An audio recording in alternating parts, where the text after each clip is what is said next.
На выставке «Россия» в Москве намерены собрать известных уроженцев республики. В Минэкономразвитии региона даже рассматривают возможность запуска мобильного приложения «Земляки Чувашии» и хотят презентовать стратегию развития туризма.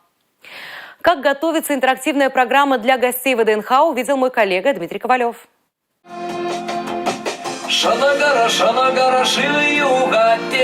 День республики на выставке «Россия» 1 декабря планируется и большой концерт звезд чувашской эстрады. В программе и новые хиты от Алексея Московского. Прямо сейчас идет подготовка в звукозаписывающей студии.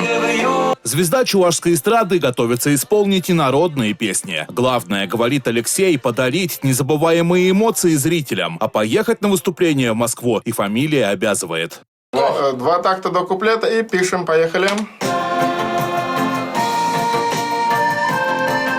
Внимание.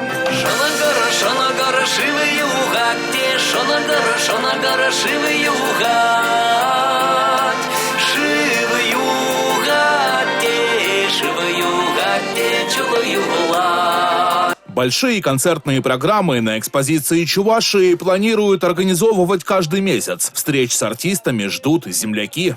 Я думаю, что наши чувашские народные эстрадные песни, они всем подарят такие эмоции. Кто-то окунется в детство, в село, в деревню, малая родина.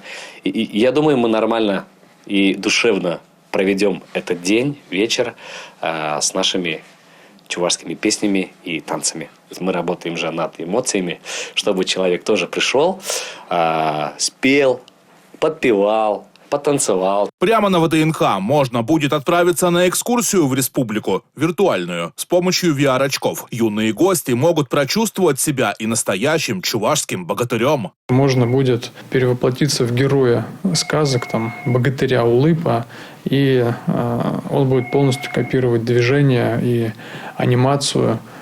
Все это будет в анимации ребенка, который будет приходить на стенд и таким образом получит не только удовлетворение от этой технологии, но и погрузится, можно сказать, в нашу такую самобытность, узнает, кто такой, не знаю, богатырь Улып. Можно будет прикоснуться практически руками к нашим и достопримечательностям, к нашим объектам туристического и культурного показа.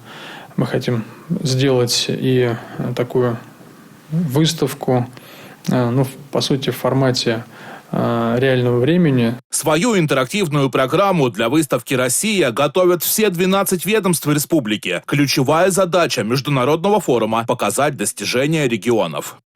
У нас есть пожелание к участникам, чтобы посетители, которые заходят на экспозицию того или иного региона, министерства, корпорации, посетителям они испытывали эмоции, которые бы вдохновили их поехать в тот или иной регион, чтобы появлялось какое-то чувство удивления, новых знаний. Но самое главное, конечно же, любви к нашей большой родине. Большая родина на ВДНХ откроет свои двери для гостей с 4 ноября. Дмитрий Ковалев, Юрий Марков и Сергей Емельянов. Национальное телевидение Чувашии.